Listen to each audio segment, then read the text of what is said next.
الحمد لله رب العالمين الحمد لله وسلام على عباده الذين اصطفى الحمد لله الذي أنزل على عبده الكتاب ولم يجعل له عوجا ربي أعوذ بك من همزات الشياطين وأعوذ بك ربي أن يحضرون بسم الله الرحمن الرحيم قال عيسى ابن مريم اللهم ربنا أنزل علينا مائدة من السماء تكون لنا عيدا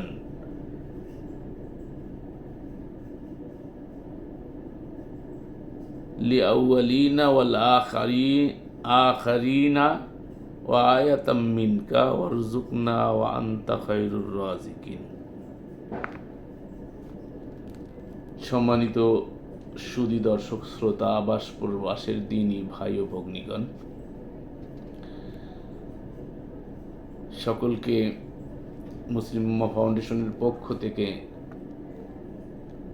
মাহে রমজানের শুভেচ্ছা এবং সালাম জানাচ্ছি।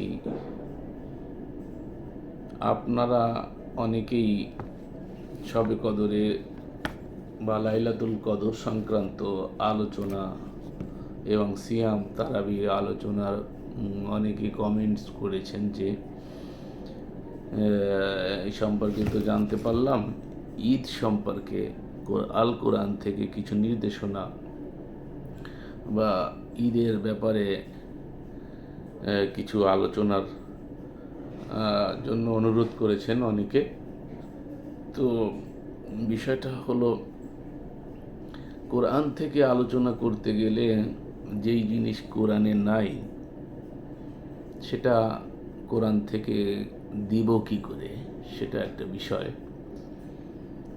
অনেকেই আবার কোরআন থেকে জোড়াতালি দিয়ে সমাজে একটা প্রতিষ্ঠিত জিনিসকে এস্টাবলিশ করতে চান। কোরআনিকদের মধ্যে এমন চর্চা আমরা দেখতে পাচ্ছি।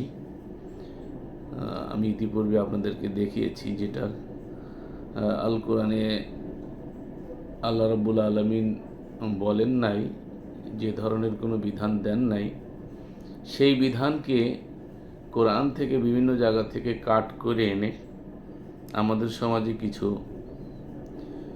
কোরআনিকরাও কোরআন থেকে সমাধান দিচ্ছেন। যেমন ঈদের ব্যাপারটা, কদরের রাত্রের সালাত বা কদরের রাত তাহাজ্জুদের সালাত, যদি সালাতুত তাহাজ্জুদ নামে কোনো সালাতের কথা আল কোরআনে উল্লেখ নাই, যা আমরা ইতিপূর্বে আমাদের ভিডিওর মধ্যে দেখিয়েছি। তো সে যাই হোক, ঈদ নিয়ে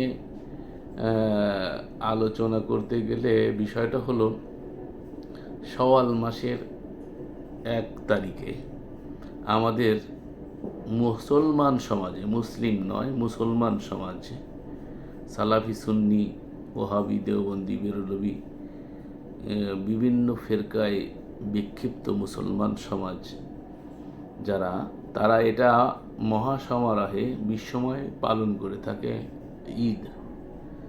ঈদ হচ্ছে রমাদানের শেষে শাওয়ালের 1 তারিখ, যেটা আমরা সকলেই জানি আর আমরা পালনও করে থাকি সামাজিকভাবে। আদৌ কোরআনে আছে কি না তো সেটা আমাদের অনেকেই দেখার প্রয়োজন মনে করেন না।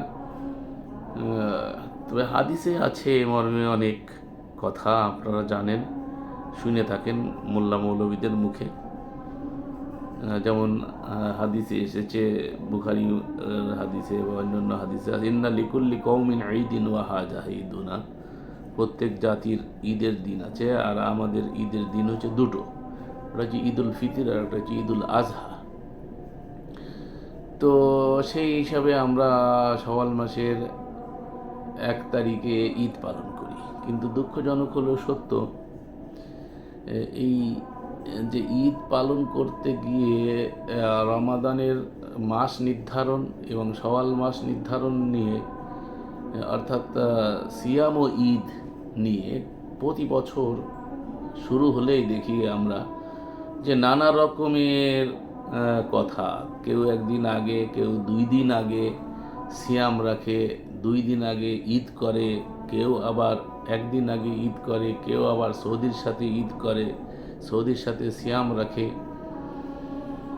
যা ইতিপূর্বে আমিও অনেক কথা বলেছিলাম একই দিনে ঈদ সম্পর্কে, আমার অনেক আলোচনা অনলাইনে আপনারা দেখে থাকবেন। আমি এক সময় বসুন্ধরায় ঈদের সালা নিয়মিত আদায় করতাম, প্রায় 6-7 বছর আমি ওখানে ঈদের জামাতের ইমাম ছিলাম মুসলিম উম্মার পক্ষ থেকে। তো এখন আমি আর অনেকেই আমাকে জিজ্ঞেস করছেন যে সওয়ালের চাঁদ দেখা গেছে কিনা, ঈদ হবে কিনা। একদিন আগে ঈদ যারা পালন করে তারা তো মনে করে যে চাঁদ পাল্টি, যাদেরকে আমি এখন বলি চাঁদ পাল্টি। তো এরা চাঁদের ফাঁদে পড়ে গেছে, এবং চাঁদের ফাঁদে পড়াটা যে কতটা যুক্তিযুক্ত এটা আমরা একটু আল কোরআনের আলোকে যদি চেষ্টা করি তাহলে আমরা দেখব যে আসলে সমস্যাটা কোথায়। আসলে এই বিষয়ে আলোচনা করতে গেলে প্রথমে চাঁদের আলোচনায় আসতে হয়, তা না হলে বিষয়টা ক্লিয়ার করা যাচ্ছে না, আর আমাদের মধ্যে ঝুমরো জাল থেকে যাচ্ছে। যদিচ ঈদের বিষয়টা আল কোরআনে কীভাবে কেমনে আছে সেটা একটু আগে জেনে নিই, তারপরে আমরা দেখব। যদিচ আমরা এর যেটা কোরআনে নাই সেটার পক্ষে না, তথাপিও কোরআনে ঈদ শব্দটা এসেছে, কিভাবে এসেছে, কোন অর্থে এসেছে, এই মর্মে আমি আপনাদের সম্মুখে সূরা আল মাঈদার 5 নম্বর সূরার 114 নম্বর আয়াত আপনাদের সম্মুখে তিলাওয়াত করেছি। তো সেটার অর্থটা আমি একটু শুনিয়ে দিই আপনাদেরকে। আগে সরল অর্থটা শোনাই, শাব্দিক অর্থ, অতঃপর সরল অর্থ শোনাবো। এরপরে ঈদ বিষয়টা আসলে কি, এই বিষয়টা নিয়ে মোটামুটি আলোচনা করব ইনশাআল্লাহ। আল্লাহ বলেন, কলা তখন বলেছিল ঈসা ইবনু মারিয়াম পুত্র ঈসা, আল্লাহুম্মা হে আল্লাহ, রব্বানা হে আমাদের রব, আনজিল পাঠান, আলাইনা আমাদের জন্য, মাইদাতান খাদ্যপূর্ণ, মিনাস সামাই আকাশ থেকে, তাকুলুনা লানা ঈদান, এই এখানে আসছে। এরা বলছে আমাদের জন্য ঈদান খুশির উপলক্ষ অনুবাদ করেছে, কিন্তু শাব্দিক অর্থে এটা করেছে। পরবর্তীতে আমরা আপনাকে এইখান থেকে, এই অ্যাপস থেকেই দেখাচ্ছি যে পরে যে আবার এই ঈদ শব্দটা খুশি ওখানে উল্লেখ করে নাই। তো লিআউয়ালিনা জন্যে পূর্ববর্তীদের আমাদের, ও আখারিনা পরবর্তী আমাদের, ও আয়াতান হবে নিদর্শন, মিনকা থেকে আমাদের থেকে আপনার, ওয়ারজুকনা এবং জীবিকা দিন আমাদেরকে, ও আনতা খায়রুর রাজিকিন, আনতা এবং আপনি, খায়রুন উত্তম, রাজিকিন জীবিকাদাতা।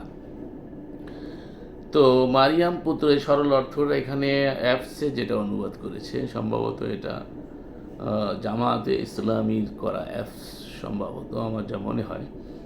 তো এখানে তারা অনুবাদ করেছে, মারিয়ামের পুত্র ঈসা বলল, হে আল্লাহ আমাদের, হে আল্লাহ, হে আমাদের রব, আসমান থেকে আমাদের প্রতি খাদ্যপূর্ণ দস্তরখান নাজিল করুন, এটা আমাদের জন্য ঈদ হবে। এখানে আর খুশি অনুবাদ না করে সরাসরি ঈদ বলেছেন, আমাদের পূর্ববর্তী ও পরবর্তীদের জন্য, আর আপনার পক্ষ থেকে এক নিদর্শন হবে, আর আমাদেরকে রিজিক দান করুন, আপনি শ্রেষ্ঠ রিজিক দাতা। এই হলো আল কোরআনে ঈদ শব্দের ব্যবহার। সেখান থেকে কি পেলেন আপনারা 5 নম্বর সূরা আল মাঈদার 114টা আরও মনোনিবেশ সহকারে পড়ে দেখবেন। তো ঈদ শব্দটা কোরআনিক এবং আরবি, এটা আমরা পেয়ে গেলাম।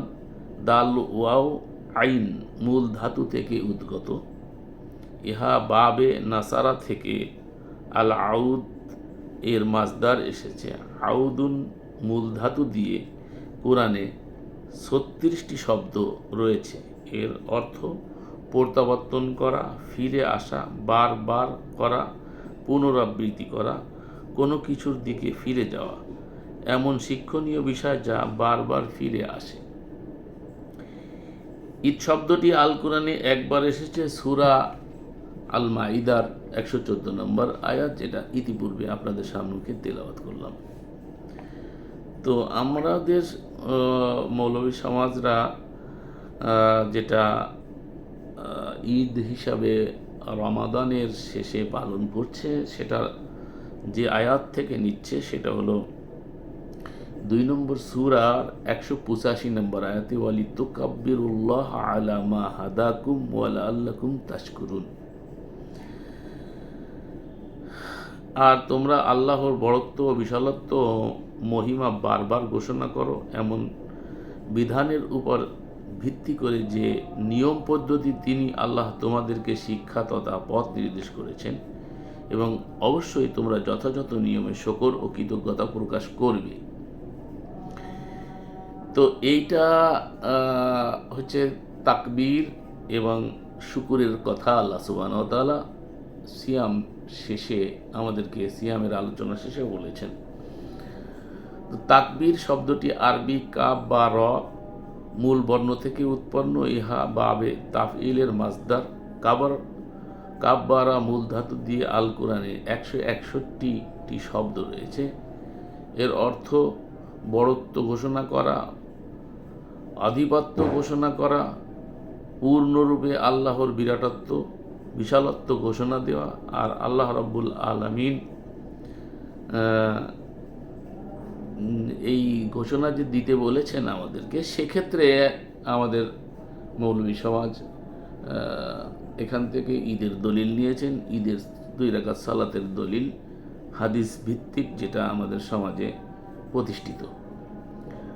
2 রাকাত সালাত আমরা আদায় করে শুকরিয়া আদায় করে থাকি। তো আমাদের অনেকেই যারা হাদিস মানতে চান না বলেন, তারা আবার এই কোরআন দিয়ে এই 2 রাকাত সালাত এখান থেকে তারা প্রতিষ্ঠা করার জন্য কোরআন থেকে টেনে হেঁচড়ে দলিল দিয়েছেন। তো সেটা আমরা একটু আপনাদেরকে দেখাইতে চাই, যেহেতু দালিল ভিত্তিক কথা না বললে অনেকে আবার মনে করে যে সমালোচনা করছি। কারোর সমালোচনা করা উদ্দেশ্য নয়। আমি ইতিপূর্বে দেখিয়েছিলাম আপনাদেরকে যে রমাদান আল কোরআনের আলোকে সিয়ামের বিধান, এই বইটি আমাদের একজন কোরআন প্রচারক, স্বনামধন্য মুবাল্লিক, সম্মানিত ভাই, তিনি এখানে বলতে চেয়েছেন, রমাদানের সিয়াম পালন শেষে তার শেখানো পদ্ধতিতে বারবার তাকবীর দিয়ে দুই সালাত, তারপরে একটা দাগ দিয়েছেন, তারপর বলছে রাকাত সালাত কায়েমের মাধ্যমে শুকুর তথা কৃতজ্ঞতা প্রকাশ করা। দলিল হিসাবে তিনি ওই 2-এর 185 নম্বর আয়াত নিয়েছেন, এবং তিনি যে অনুবাদ করেছেন তা ইতিপূর্বে আমি আপনাদেরকে শোনালাম। তো এই 2 রাকাত সালাতের দলিল তিনি কোত্থেকে নিয়েছেন, সেই দলিলগুলো তার বুকের 114 নম্বর 42 নম্বর পৃষ্ঠা সিয়ামের বিধান, এই বই কোরআনের আলোকে সিয়ামের বিধান বই থেকে আমি আপনাদেরকে হুবহু বলে দিচ্ছি, এবং আপনাদেরকে দেখার জন্য স্বনির্বন্ধ অনুরোধ করছি যে আপনারা এটা নিজেরাই দেখে নেবেন যে এখানে এই 2 রাকাত ঈদের সালাতের প্রমাণ পাওয়া যায় কিনা। তার কারণ আমি এখানে কিছু বলতে চাই না। আমি বললে মনে করবে যে আমি হয়তোবা কাহারও প্রতি বিদ্বেষবশত এইসব কথাবার্তা বলছি। আসলে আমার কাহারও প্রতি কোনো বিদ্বেষ নেই। সকলেই আমাদের দিনী ভাই, ভুল বুঝাবুঝি আছে আমাদের মধ্যে। তো ইন উরিদু ইল্লাল ইসলাহ, সংশোধন আমাদের সকলেরই কাম্য। আমার যদি ভুল হয় তাহলে আমিও সংশোধিত হব, আমাকে কেউ কোরআন দিয়ে ধরিয়ে দিলে আমি সংশোধিত হব। তো উনি যে দলিল দিয়েছেন 2 রাকাত ঈদের সালাতের পক্ষে, সেটা হলো 2 নম্বর সূরার 45 নম্বর আয়াত, 153 নম্বর আয়াত, 239 নম্বর আয়াত, 198 নম্বর আয়াত, 24 নম্বর সূরার 41 নম্বর আয়াত, 4 নম্বর সূরার 113 নম্বর আয়াত এবং 102 এবং 103 চারের। এ দিয়ে উনি বোঝাতে চাইছেন ঈদের 2 রাকাত সালাতের দলিল দিয়েছেন।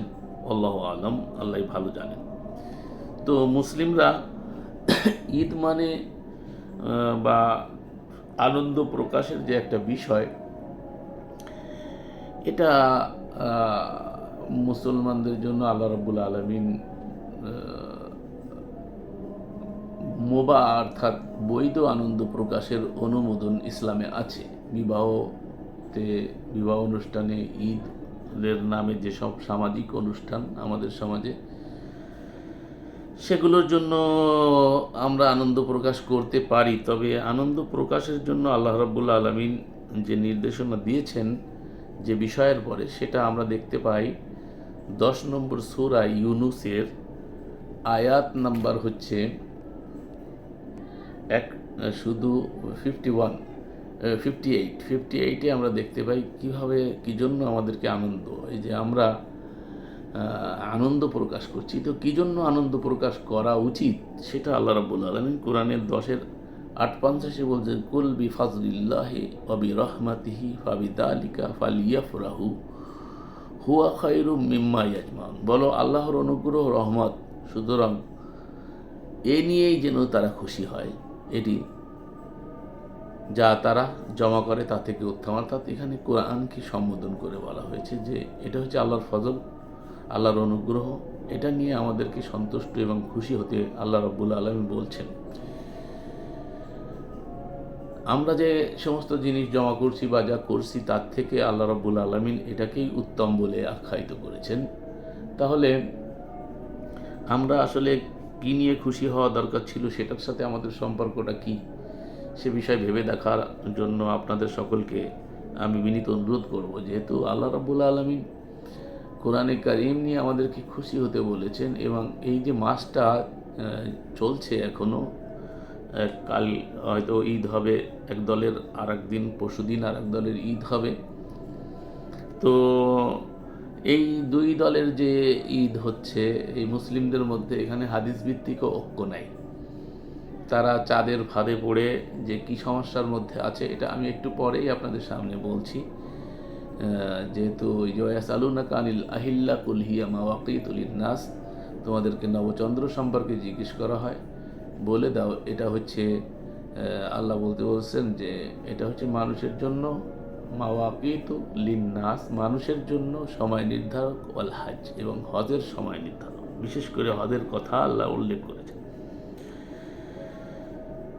তো আমাদের খুশি হওয়ার দরকার ছিল কি নিয়ে, আমরা কি নিয়ে খুশি হচ্ছি। আমরা যদি দেখি 3 নম্বর সূরার 171 নম্বর আয়াতে আল্লাহ রাব্বুল আলামিন এই কথাটা উল্লেখ করেছেন, যেটা আমরা আগে দেখালাম।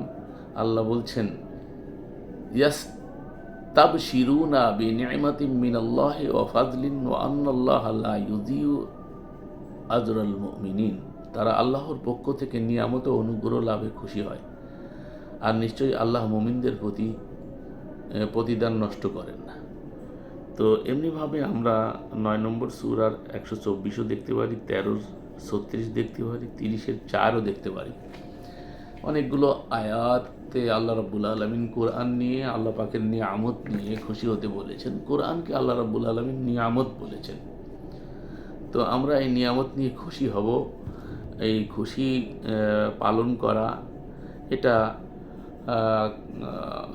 কোনো দোষের নয়। তবে ইসলামে যে ঈদ আর বাঙালি তথা ভারতবর্ষের মুসলমানদের ঈদের যে কিছু পার্থক্য, সেটা কোরআনকে পরিপূর্ণভাবে যদি কেউ আয়ত্তে আনে, তাহলে সেটা দিয়ে যদি দেখে কোরআনের লাইটে, কোরআনের নূর দিয়ে, তাহলে দেখতে পাবে যে এগুলোর সাথে ন্যূনতম কোনো সম্পর্ক ইসলামের নাই। ঈদ সামনে আমাদের সমাগত, অন্যান্য বছরের ন্যায় এদিকে যেমন ঈদ উপলক্ষে দামি কাপড় চোপড়, বাজার ক্রেতার ভিড়ে জনাকীর্ণ, অন্যদিকে ঢাকা ও ও বড় বড় শহর থেকে লোকদের মফস্বল শহর অর্থাৎ গ্রাম এলাকায় নিজ নিজ বাড়িঘরে যাওয়ার হিড়িক পড়ে গিয়েছে। আর ঈদের দিনে বিশেষ করে সচ্ছল পরিবারগুলো চলবে হরেক রকমের রাজকীয় খানাপিনার ধুম। এটা বাঙালি মুসলমানের চিরাচরিত রেওয়াজ। প্রশ্ন হচ্ছে, ঈদ উদযাপনের এ বৈশিষ্ট্যের সাথে ইসলামের সম্পর্ক কতখানি? এ প্রশ্ন এ কারণে আসে যে ইসলামে ঈদ অবশ্যই পরিপূর্ণভাবে ইসলামী শর্ত ও চেতনা অনুযায়ী উদযাপন করা অপরিহার্য। অর্থাৎ ঈদ বলতে যদি আমরা খুশি ধরি, আনন্দ ধরি, তাহলে সেটা খুশির যে ইসলামের হাত, ইসলামের যে নীতিমালা আছে। তো প্রশ্ন হচ্ছে, ঈদ উপলক্ষে যেভাবে ধুমধাম করা হয় এবং সেজন্য ঐশ্বর্য, জৌলুস ও চাকচিক্যের প্রদর্শনী করা হয়, তার সাথে ঈদের ইসলামী শর্ত চেতনার সম্পর্ক আছে কিনা সেটা আমাদের দেখা দরকার বলে মনে করি। ইসলামী বিবাহ শাদী এ ধরনের অন্যান্য উপলক্ষে মোভা আনন্দ পূর্তিকে হারাম করেনি এবং স্বীয় সামর্থ্য অনুযায়ী মেহমানদের বিচিত্র ধরনের সুস্বাদু হালাল খাবারের আয়োজন করতেও নিষেধ করে নাই। তবে এর জন্য পূর্ব শর্ত যে এ সকল অনুষ্ঠানের জন্য ব্যয়িত অর্থ পরিপূর্ণ হালাল হতে হবে। আর এই ঈদ উদযাপন করতে গিয়ে আমরা যারাই শুনছি সামনে শুনবো, তারা প্রত্যেকেই জানি যে কিভাবে মানুষ এই আনন্দ উৎসবকে পালন করার জন্য অবৈধভাবে কত রকমের ইনকাম ঢাকা শহরে দেখলে দেখা যায়। রিক্সাওয়ালাদের থেকেও অন্যায়ভাবে প্রত্যেককেই তাদের ভাড়া বাড়িয়ে তারপরে ঘুষ সুদের মাধ্যমে অবৈধভাবে ঈদ উদযাপন করতে হবে। এই কী জানি বলে ওকে, আনন্দ, ঈদ মানে খুশি, এই খুশি অর্জনের যে পন্থা, এই পন্থা সম্পর্কে আমরা কম বেশি সব দেখছি এবং আমরা অনেকেই এর সাথে জড়িত। এই বিষয়টা আমরা সকলেই জানা আছে বিধায় এটা নিয়ে আর বেশি বলার প্রয়োজন আছে বলে আমি মনে করি না। তবে এইসব অনুষ্ঠান মুবাহ হলেও, বৈধ হলেও তাতে অপব্যয় করা যাবে না। অধিকন্ত আমোদ প্রমোদ এমন হওয়া অপরিহার্য যার ফলে যারা এতে শরিক নয় তাদের মধ্যে কোনো নেতিবাচক প্রতিক্রিয়া হবে না। উদাহরণস্বরূপ, কারো বাড়িতে বিবাহের অনুষ্ঠান বা ঈদ অনুষ্ঠান হলে তাতে প্রতিবেশীদের পরিবারদের দাওয়াত করা উচিত এবং ধুমধাম ও চাকচিক্যের পরিমাণ এত বেশি হওয়া উচিত নয় যাতে অসমর্থ প্রতিবেশী মনে তাদের পরিবারের বিবাহে বা ঈদ উদযাপনে এ ধরনের ধুমধাম করা সম্ভব হবে না ভেবে মন খারাপ হতে পারে। কিন্তু ইসলামে ঈদ হচ্ছে মুসলমানদের সর্বজনীন উৎসব এবং এতে সকল মুসলমানই কার্যত সমভাবে শরিক থাকার কথা। তাই ঈদ কিছুতেই এমনভাবে উদযাপন করা উচিত নয় যার ফলে একইভাবে ধুমধাম করতে না পারার কারণে অনেকের মনে ঈদের দিনে আনন্দের পরিবর্তে কষ্ট তৈরি হতে পারে। কিন্তু আমাদের দেশে বিচার করলে তাই হচ্ছে।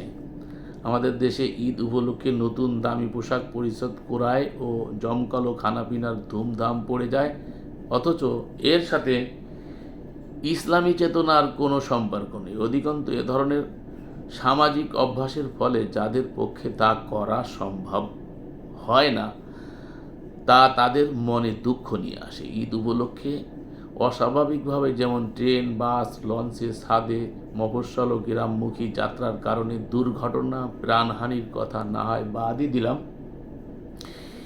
ঈদে নতুন পছন্দ মতো পোশাক পরিচ্ছদ না পাওয়া, আত্মহত্যার ঘটনাও ঘটতে জানা গেছে। প্রতিবার শোনা যায় যে ঈদের কাপড় পায়নি বিদায়, ঈদে এটা চাইছে, মোবাইল দেয়নি বিধায়। এগুলো আমাদের পরিবারে এখন প্রত্যেকের ঘরে আমরা প্রত্যেকে উপলব্ধি করছি, যা কার্যত ইসলামের উপর আঘাতের স্বরূপ বলে মনে হয়। ঈদ উল ফিতরের মূলত তাৎপর্য যদি প্রচলিত ধারণা লাওয়াল হাদিস ভিত্তিক যেটা আছে তা হলো সারা মাস সাফল্যের সাথে পরিপূর্ণ শর্তাবলী সহকারে সিয়াম তথা রোজা রাখতে পারার আনন্দ ও সেজন্য আল্লাহ তাআলার কাছে শুকরিয়া প্রকাশ স্বরূপ ঈদের নামাজ বা সালাত করা এবং দরিদ্র ও অভাবী লোকদের যাতে ঈদের দিনে ভালো পানাহার করতে পারে সেজন্য সাদাকা প্রদান করা হয়ে থাকে সমাজে। বিশেষত সাদাকাতুল ফিতর প্রদান করা, যেটা নিয়েও একতলাফ, এক সা হবে না অর্ধ সা হবে, এ নিয়ে মোল্লাদের মধ্যে অনেক রকমের কথা আছে। একমুখী কথা কোথাও নাই, জাকাতে বলেন, সাদাকায় বলেন, সব জায়গায়। তো এই যে সাদাকাতুল ফিতির দেখলাম সেদিন বাজারে শত শত লোক আসতেছে, ফিতরা দিন ফিতরা দিন। ভাই আমার একটা ফিতরা আমি কয়জনকে দেবো? অর্ধ সা বলেন আর এক সা বলেন, 3.25 কেজি বলেন আর 1.5 কেজি বলেন, এই এক সা অর্থাৎ এই খাদ্যদ্রব্যের যে মূল্য সেটা আমি কয়জনকে দিব? 5 টাকা করেও তো দেওয়া সম্ভব না যদি ভাগ করে দেওয়া হয়। তো এই যে প্রথা, এটা ইসলামে কতটুক বৈধ, কোরআনে কোথায় আছে আমার জানা নেই। সুতরাং যার রোজা আল্লাহ তাআলার নিকট কবুল হয়নি তার জন্য ঈদ নেই, এ জাতীয় কথাবার্তাও এই সমাজে চলে। অথচ অনেকে রোজা রাখে না কিন্তু ঈদের নামাজ পড়ে, আবার অনেকে সিয়াম পালন করে না, আবার ইফতার করে। কয় রোজা থাকি আর না থাকি, ইফতার না করিয়া কাফের হইয়া মরুম। ঈদের নামে সমাজে কি চলছে এই বিষয়টা তো আমরা দেখছি। যেমন হাদিসে এ জাতীয় কথা তো আছে যে সিয়াম ঠিকমতো পালন করলো না তাদের জন্য ঈদ নাই। তো কয়জনের সিয়াম ঠিকমতো হয়েছে? সিয়াম মানে বিরত থাকা। কয়জনে হারাম থেকে বিরত থেকেছে, শুধু না খেয়েই থেকেছে? সেক্ষেত্রে তাদের ঈদ কী করে? তারাই তো দেখা যায় মার্কেটে ভরে যায় পয়লা রমজান থেকে ঈদের কেনাকাটা, এমনকি দেশের বাইরে যেও ঈদের কেনাকাটা করছে। দুবাইতে গিয়ে বাংলাদেশের মানুষ ঈদ কেনাকাটা করছে, ইন্ডিয়াতে গিয়ে ঈদের কেনাকাটা করছে। তো এগুলো তো আমাদের সমাজে আছেই। সামনে আসছে আর এক ঈদ, ঈদুল আজহা, সেখানেও লাহওয়াল হাদিসে বলা হয়েছে যে সমর্থ থাকার সাথেও কুরবানি করে না, সে যেন আমাদের ঈদগাহে না আসে। আবার দেখা যায় যে প্রাচীন গৃহের নিকট কুরবানি করার কথা কোরআনের নির্দেশ আছে, সেটা একটি অন্য দিনে আলোচনা করব। অন্য কোথাওর কথা আছে কি না সেগুলো নিয়ে সামনে আসছে কুরবানি, আল্লাহ তৌফিক দিলে আলোচনা করব ইনশাআল্লাহ। তো সবচেয়ে বড় কথা, যে ব্যক্তি পুরো রমজান মাসে যথার্থ শর্তাবলী সহকারে রোজা রাখেনি, বিশেষত যার রোজগার হালাল ছিল না, এবং রোজগার হালাল হলেও যে ব্যক্তি বান্দার হক আদায় করেনি, তার ঈদের দিনে আমোদ ফুর্তি করার কোনো তাৎপর্য থাকতে পারে না আল কোরআনের নীতিতে। বরং গুনাহ মাফ করানো, আল্লাহ তাআলার নিকট সিয়াম কবুল করানোর জন্য রমাদানের সুযোগ হাতছাড়া করার কারণে তার ক্রন্দন করা উচিত। আর সমাজে যখন অভাবী ও বঞ্চিত লোকজন থাকে এবং আল্লাহ তাআলা যখন মুমিনদের সম্পদে প্রার্থী ও বঞ্চিতদের জন্য হক নির্ধারণ করে দিয়েছেন ও প্রয়োজনীয় স্বীয় অপরিহার্য প্রয়োজনের অতিরিক্ত সবই ব্যয় করতে বলেছেন, তখন কি করে একজন মুসলমান বিলাসিতা করার মতো ধনী হতে পারে? তাই এ ধরনের লোকজন ঈদ উদযাপন এবং তারা যেভাবে তা উদযাপন করে উভয়ে ইসলামে ঈদ চেতনার সাথে উপহাস বই আর কিছুই বলে মনে হয় না। আমরা যেভাবে দেখে আসছি এই ঈদের এই পরিস্থিতি, সেগুলো আসলে ইসলামে কতটা অত্যাবশ্যকীয় এবং কতটা সঠিক হচ্ছে সেটা আল কোরআনের মানদণ্ডে আপনারা সবাই যাচাই করে নেবেন। আমি আল কোরআন থেকে আমাকে দলিল দিতে বলা হয়েছে, তো ভাই আল কোরআনে যাহা আছে তা আমি আপনাকে উল্লেখ করলাম। এখন আপনি আল কোরআনে এইগুলো পান কি না, আর এর সাথে প্রচলিত ঈদের কোনো সম্পর্ক আছে কি না, এইগুলো দেখাই দিই। এখন আমি যদি কোনো বিধান দিয়ে দিতে পারিতাম আর কোরআন থেকে বানায় দিতে পারতাম, তাহলে তো আমি দিতাম ভাই। দেওয়ার তো অনুমোদন আল্লাহ আমাকে দেন নাই, অনেকে করতেছে এগুলো। তারা মুখে বলে হাদিস মানি না, কিন্তু হাদিসকেই প্রকারান্তরে কোরআন দিয়ে এস্টাবলিশ করার চেষ্টা করছে যারা, তো তাদেরকে আল্লাহ রাব্বুল আলামিন সুমতি দান করুক। তো আমাদের আসলে এই ঈদের সমস্যা আর একটা বড় যেটা, সেটা হলো সোলার ক্যালেন্ডার আর লোনার ক্যালেন্ডার। এই বিষয়ে একটু সংক্ষিপ্ত পর্যালোচনা করা প্রয়োজন মনে করছি। বিশ্ব বর্ষ বা সময় গণনার প্রধান দুটি উৎস সৌরবর্ষ ও চন্দ্রবর্ষ। শৈশবে ভূগোলের শেখা যে গ্রহ নক্ষত্রের ঘূর্ণায়ন আবর্তন বিবর্তনের কারণে পৃথিবী আহিক গতির ফলে দিবারাত্র বার্ষিক গতির ফলে প্রায় 365 দিনে বছর ও স্থানভেদে 2, 4 ও 6 ঋতুর পরিবর্তন হয়। এই পরিবর্তনকে লক্ষ্য করে 365 দিনকে 12 ভাগে ভাগ করেছে, যার প্রত্যেক অংশকে মাস বলা হয়। অথবা মাসকে সপ্তাহ, দিন, ঘন্টা, মিনিট, সেকেন্ডে ভাগ করা হয়েছে। কোরআনে ওই 12 ভাগের নির্দিষ্ট একটি মাসের দিনের অংশে উপবাস পালনের তথা সিয়াম পালনের নির্দেশনা আর ইঙ্গিত অনেকেই পেয়ে করে যাচ্ছি আমরা যুগ যুগ ধরে। নির্দেশ রয়েছে সূর্য উদয় থেকে ডুবা পর্যন্ত পানাহার ও যৌন ভোগ বিলাস নিষিদ্ধ, তথা শবে সাদেক হইতে অনেকে সূর্য অস্ত বলে, আসলে লাইল পর্যন্ত সিয়াম পালন করা, আতিম্মু সিয়াম ইলাল লাইল পর্যন্ত সিয়াম পালন করা, এই সমস্ত কর্মকাণ্ড থেকে নিষিদ্ধ তা অবলম্বন করা নির্দিষ্ট রয়েছে। সময়ের কোনো মুহূর্ত পর্যন্ত উপবাস থেকে ভঙ্গ করবে, অর্থাৎ সিয়ামের চরিত্র, বৈশিষ্ট্য ও পরিচয় বহন করে একমাত্র সৌরবর্ষ, চন্দ্রবর্ষ নয়, যা ইতিপূর্বে আমি জেনে আসছি, এবং সেই মতে চলতে গিয়ে নানা ইখতিলাফ এবং মতভেদ আমরা দেখতে পাচ্ছি। চন্দ্র দিন রাত করে না। আমার কথাগুলো খুব বোঝার চেষ্টা করবেন। এখন যে কথাগুলো বলবো, চন্দ্র দিন রাত করে না, উপবাস শুরু ও ভঙ্গের সময় নির্ধারণ করে না, অর্থাৎ সিয়াম রাখা এবং ভঙ্গের সময় নির্ধারণ চাঁদ করে না, সকাল সন্ধ্যা করে না, নামাজের তথা সালাতের সময় যেটা আমরা প্রচলিত নামাজ বলি সেটাও বলে দেয় না। সেহেরি বা সাহারি, সেহেরি বলি আমরা, সেহের মানে জাদু, যাই হোক এখানেও ভুল উচ্চারণ থাকে, আমরা অভ্যস্ত হয়ে গেছি। সাহারিও ইফতারের সময় বলে দেয় না, অর্থাৎ রোজা নামাজ পালনের চন্দ্রবর্ষের কোনো ভূমিকা নেই, একমাত্র হজের দিনটি ছাড়া।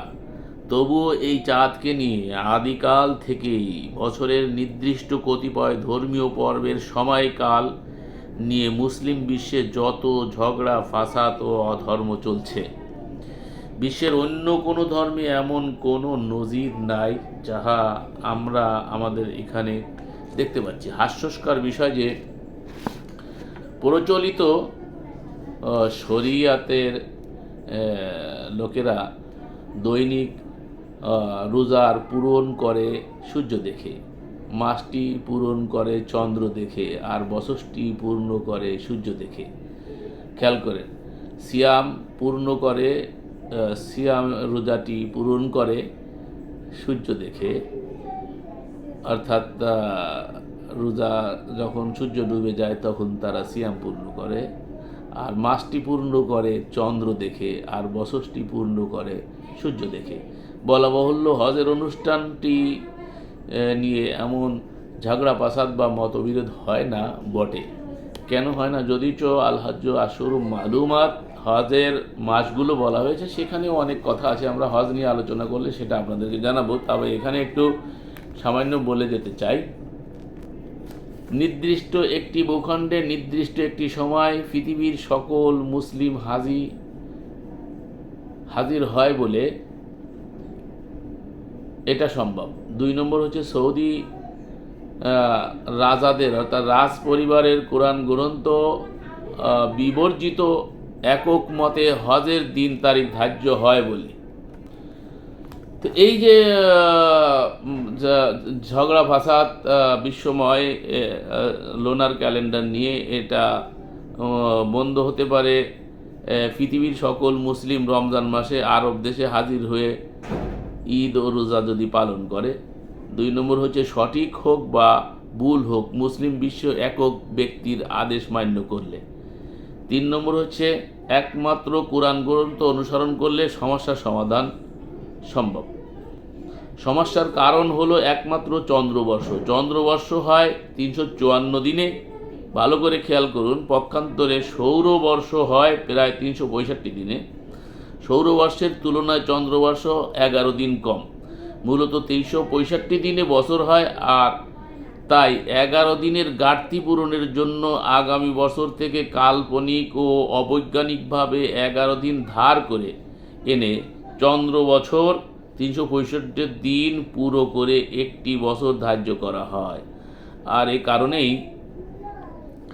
চন্দ্রমাস 12টি নাম ঠিক থাকলেও তার নির্দিষ্ট বৈশিষ্ট্য থাকে না তার নির্দিষ্ট পরিচয়। ফলে 12 মাসেই, এমনকি বছরের প্রত্যেকটি মাসেই কালের ব্যবধানে রমজানের, মুহররম বা শাবান নাম ধারণ করে। অতএব সেই হিসাবে মুসলিম বছরের প্রত্যেকটি মাস ও দিনেই রোজা রাখে। আজকের মুসলিম সমাজের ধর্মীয় পর্বগুলি দিন, তারিখ, চন্দ্রবর্ষ অনুসরণ করে বলেই, এটা করার কারণেই জানুয়ারি, ফেব্রুয়ারি, কখনো জানুয়ারি, ডিসেম্বর, আবার কখনো ডিসেম্বর, নভেম্বর ইত্যাদি চক্র আকারে সিয়াম রাখে। ফলে কোরআনের যে নির্দেশ চরমভাবে লঙ্ঘিত হচ্ছে।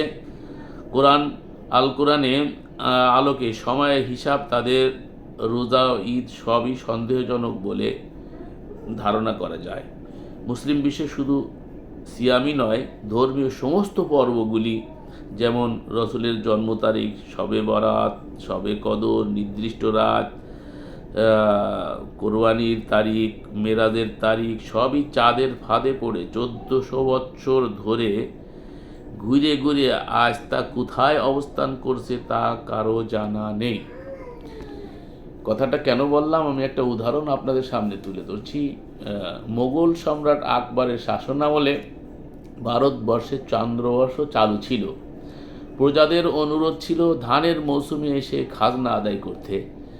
সে বছর বাংলা পৌষ মাসে প্রধান ফসল ধানের মৌসুম ছিল, তাই ধান বিক্রয় করে সহজেই সরকারের খাজনা পরিশোধ করে। পরের বছর খাজনা পরিশোধ করতে মাত্র 11 দিনের হেরফের ছাড়া তেমন সমস্যা হয়নি।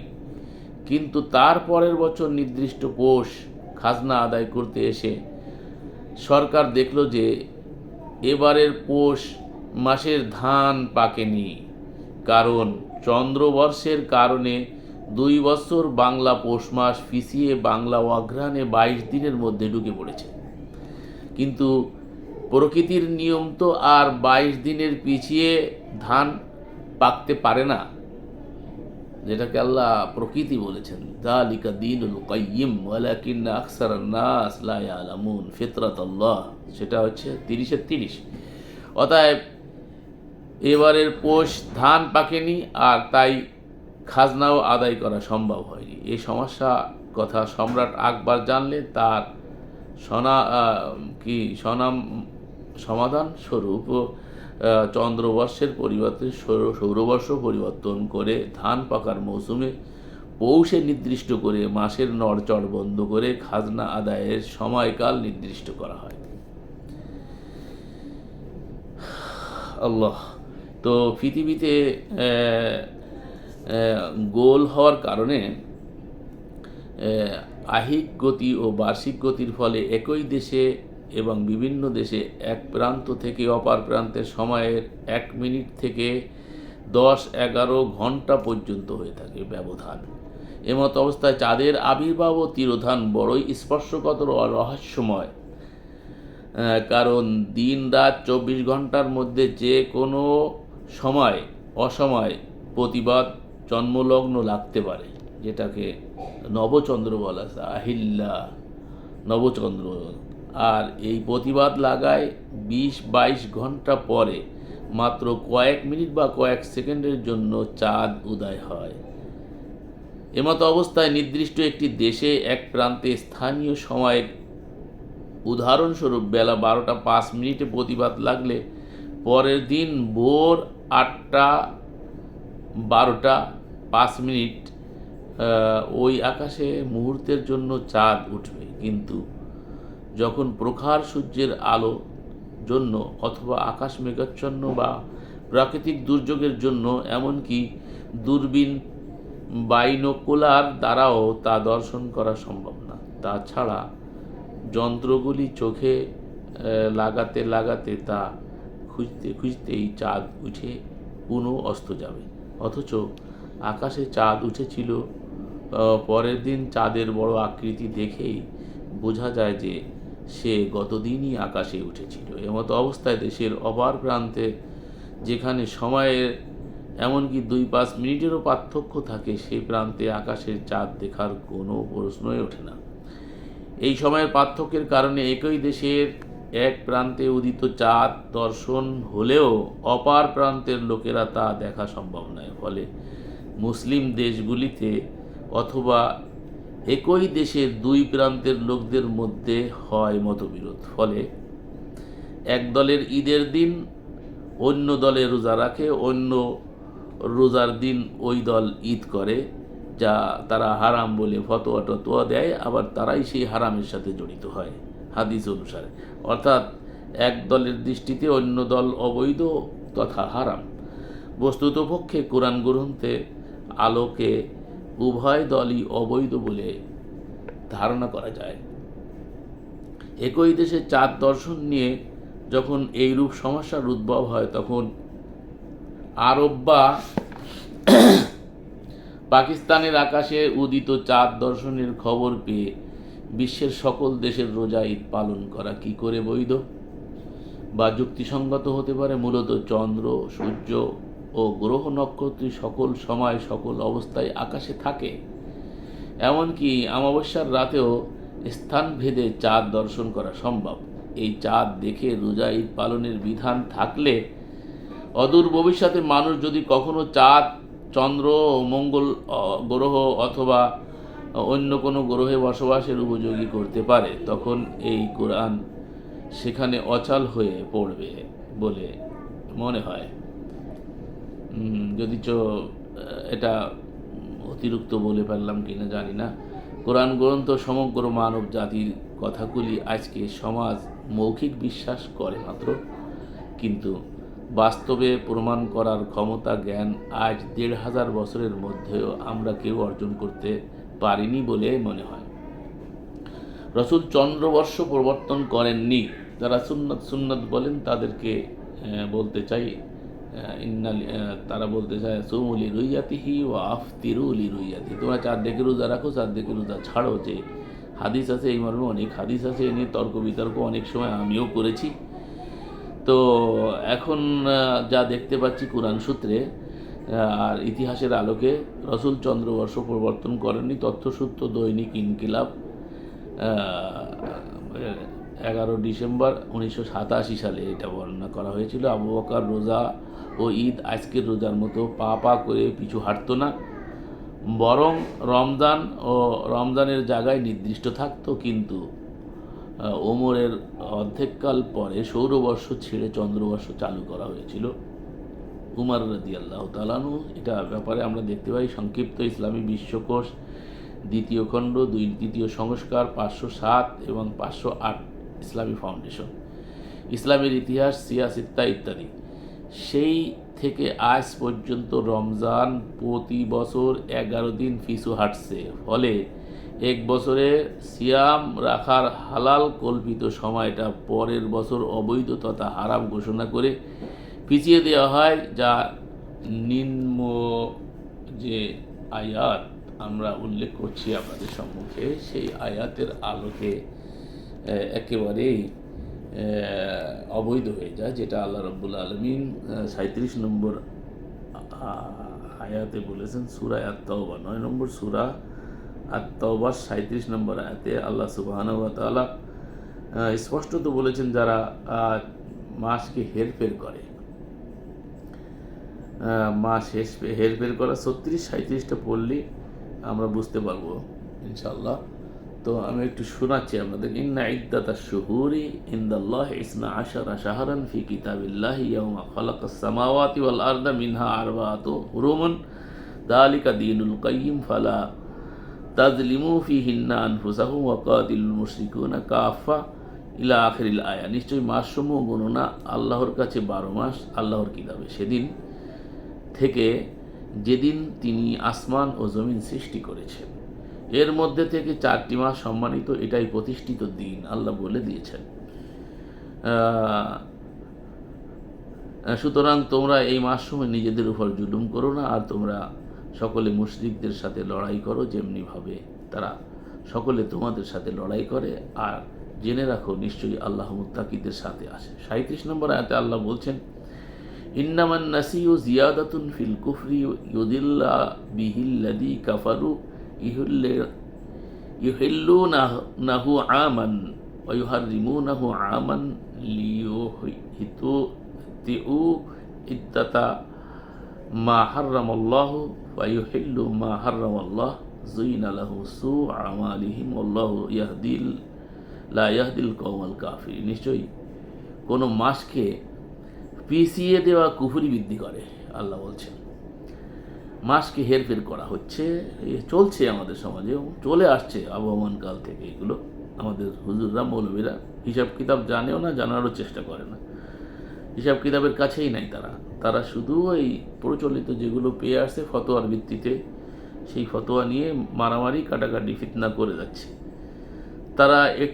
এটি বছর আল্লাহ বলছেন এর দ্বারা কাফিররা পথভ্রষ্ট হয়, এই কুফরি বৃদ্ধি করে মাসকে হেরফের করার কারণে এটা কাফিররা পথভ্রষ্ট হয়। তারা এটি 1 বছর হালাল করে এবং আরেক বছর হারাম করে, যাতে তারা আল্লাহ যা হারাম করেছেন তা সংখ্যা ঠিক রাখে। ফলে আল্লাহ যা হারাম করেছেন তা তারা হালাল করে। তাদের মন্দ আমল সমূহ তাদের জন্য সুঘোষিত করা হয়েছে, আর আল্লাহ কাফির কওমকে হিদায়াত করেন না। সম্মানিত সুধী,